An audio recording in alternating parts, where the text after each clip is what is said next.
ST Hasan ji, Adhir Ranjan ji, आप कृपया बैठ जाइए। श्री हसन जी, एसटी हसन जी,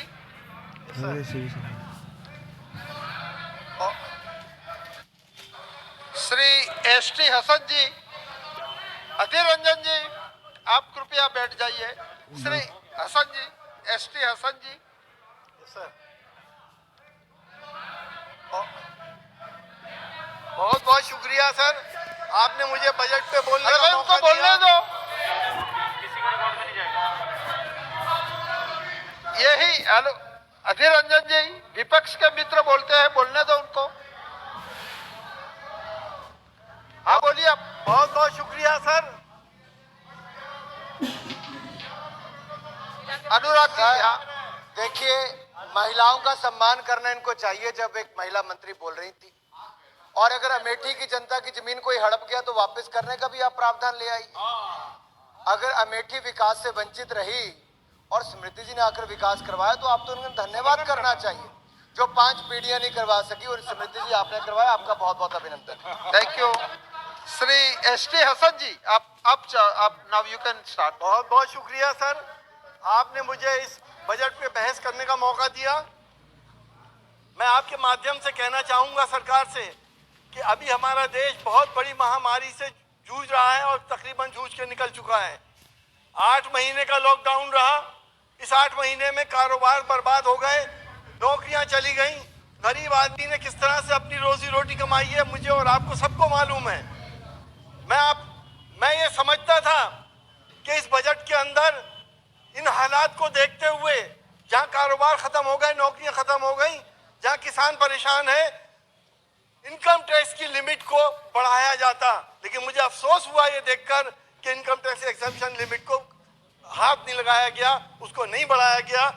हम जिस देश में रहते हैं इसमें गरीबी, कोई डाउट नहीं कि गरीबी बहुत ज्यादा है। लेकिन सर, मैं आपसे कहना चाहता हूं, इन गरीबों के लिए इस बजट में क्या रखा गया, जिन्होंने 1500 किलोमीटर पैदल सफर करके अपने घर तक पहुंचे और रास्ते में जिन लोगों की मौतें हो गई। मैं सरकार से पूछना चाहता हूं कि आपके पास वो आंकड़े हैं कि कितने लोगों की मौतें हुई, कितने पत्रकारों की मौतें हुई? क्या उनके कंपनसेशन की आपने कभी कोई बात करी? क्या गरीब की सुनने वाला कोई नहीं है? मैं आपसे आपके माध्यम से बताना चाहता हूं कि एजुकेशन में शिक्षा के बहुत महत्वपूर्ण विभाग है। शिक्षा के बजट में कमी की गई। मैं इस बात का स्वागत करता हूं कि आप लद्दाख के अंदर एक यूनिवर्सिटी कायम कर रहे हैं, सेंट्रल यूनिवर्सिटी। आप सैनिक स्कूल बना रहे हैं, लेकिन कहीं ना कहीं आप प्राइवेटाइजेशन की तरफ भी बढ़ रहे हैं। मैं एक सवाल करना चाहता हूं आपके माध्यम से, जहां आप यूनिवर्सिटीज बना रहे हैं, मेरे कमिश्नरी में मुरादाबाद की रामपुर जिले के अंदर एक माइनॉरिटी की यूनिवर्सिटी बनी है। 100 साल के बाद एक यूनिवर्सिटी हिंदुस्तान में बनी, अलीगढ़ मुस्लिम यूनिवर्सिटी के बाद। आए दिन उसको तबाह करने की साजिशें हो रही हैं। कभी गेट तोड़ने की बात होती है, कभी दीवार पे बुलडोजर चढ़ जाते हैं, और अब उसकी आधी से ज्यादा जमीन वापस सरकार ले रही है। क्या हमारे राजनीतिक मतभेद हो सकते हैं, हमारे थोड़े बहुत मनभेद भी हो सकते हैं, लेकिन मैं आपसे कहना चाहता हूं कि राजनीतिक मतभेद और मनभेद की वजह से एक शिक्षा के मंदिर को राजनीति की भेंट चढ़ाना उचित है। मैं आपके माध्यम से कहना चाहूंगा कि आपने कहा कि हमने किसान की आय दुगनी कर रहे हैं। बहुत टाइम हो गया आपको ये कहते हुए। पिछले बजट सेशन में आपने कहा था कि हमने आम आदमी की थाली सस्ती कर दी। अगर आम आदमी की थाली सस्ती हो गई तो मुझे कोई ये बता दे किसान की आय दुगनी कैसे हो गई? थाली में तो सब कुछ प्रोडक्ट किसान के ही होते हैं। किसान परेशान है। किसान वो तबका है हमारे देश का जो देश की रीढ़ की हड्डी है, जो अब जीडीपी का 20% बनाता है। उस किसान के लिए आज आपने देखा है, किसान तपती हुई धूप में, लोगों के अंदर जबरदस्त सर्दी में, जाड़े में, जब रात के 3 बजे बिजली आती है तो लिहाफ छोड़ के वो अपने खेत की सिंचाई करने जाता है, आग जला के तापता है, अपने टेम्परेचर सही करता है।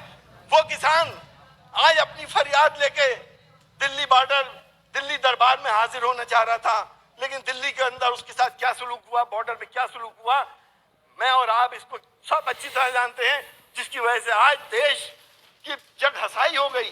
तमाम दुनिया ने इस बात को नकारा कि किसान के साथ ये सलूक नहीं होना चाहिए था। आपने उत्तर प्रदेश के लिए इंफ्रास्ट्रक्चर के लिए क्या पैसा दिया? आपने जिन राज्यों के अंदर इलेक्शन होने वाले हैं वहां तो आपने पैसा दे दिया लेकिन उत्तर प्रदेश के अंदर जो इतना बड़ा राज्य है, सबसे ज्यादा उसकी पॉपुलेशन है, आपने पैसा नहीं दिया। कोई एक्सप्रेस वे नहीं बनाया। एक एक्सप्रेस वे बना था समाजवादियों की सरकार में, आज वो उदाहरण है पूरे देश के लिए। उससे अच्छा एक्सप्रेस वे पूरे देश में आज तक नहीं बना, जाके देख लीजिएगा। कुछ तो करते। मैं आपसे कहना चाहता हूं अध्यक्ष जी, जीडीपी की बात, आप एमएसपी की बात कर रहे हैं। किसान बेचारा एमएसपी तो मांग रहा है। आप कह रहे हैं कि एमएसपी रहेगी, एमएसपी थी, एमएसपी है। 14.5 करोड़ किसान परिवार आइडेंटिफाई हुए हैं। पिछले साल एमएसपी का धान खरीदा गया एमएसपी के ऊपर, नो डाउट आपने 1,72,000 करोड़ रुपए दिए, लेकिन उसमें 1.54 लाख किसानों को फायदा हुआ। 14.5 लाख के किसानों का, 14 करोड़ 50 लाख किसानों में सिर्फ जो परिवार थे, लेकिन ये व्यक्ति एक मिनट, लेकिन यहाँ पे कितना हुआ? इसी तरह से गेहूं के लिए सिर्फ 4.33 करोड़ किसानों को फायदा हुआ, जहां 14.5 करोड़ किसान हैं। अध्यक्ष जी, मैं आपसे कहना चाहता हूं कि आज यूपी के अंदर सड़कों का क्या हाल है? सारे गड्ढे भरे हुए हैं। कुछ तो पैसा यूपी को भी मिलना चाहिए था। मैं 2 मिनट लेना चाहूंगा। मैं ऐसे जगह से आया हूं। समाप्त कीजिए, आप तो समाप्त 2 मिनट। कंक्लूड कीजिए। हाँ, 2 मिनट अध्यक्ष जी। यहाँ पे एक्सपोर्ट हिंदुस्तान की पहचान बनाता है, विरासत का काम एक्सपोर्ट वहां पे है। जब से ये सरकार आई है 9,000 करोड़ के एक्सपोर्ट से घट के आज 5,500 करोड़ का एक्सपोर्ट रह गया। लॉकडाउन हुआ, मैं जो हमारे कच्चा माल था उसकी कीमतें बहुत बढ़ गई, 40% तक वो कीमतें बढ़ गई। एल्युमिनियम भी बढ़ गया, तांबा भी बढ़ गया, पीतल भी बढ़ गया। और एक स्कीम थी जो सेस के नाम से जानी जाती थी, सरकार ने वो बंद कर दी। उस स्कीम का पैसा अभी तक हमारे एक्सपोर्टर्स को नहीं मिला है। हम कैसे चीन से, कंबोडिया से और वियतनाम से कैसे कंपटीशन करेंगे? Thank you very much. एक मिनट, आपका धन्यवाद। एक मिनट। मैं इस स्कीम की जगह RODTEP एक स्कीम बनाई गई, लेकिन उस स्कीम में अभी तक रेट तय नहीं करे। मेरी आपके माध्यम से डिमांड है कि उस स्कीम के तहत कम से कम 10% एक्सपोर्टर्स को सहयोग दिया जाए। बहुत बहुत धन्यवाद, बहुत बहुत में- धन्यवाद। अध्यक्ष जी, आखिर में हनुमान बेनीवाल जी। अध्यक्ष जी, 1 मिनट। आखिर में मैं आपसे एक शेर कहना चाहता हूं। तुम आसमानों की बुलंदियों से जल्द लौट आना, हमें जमीन के मसाइल पर बात करनी है। Thank you. Shri ST Hasan ji, Adhir Ranjan ji, आप कृपया बैठ जाइए। श्री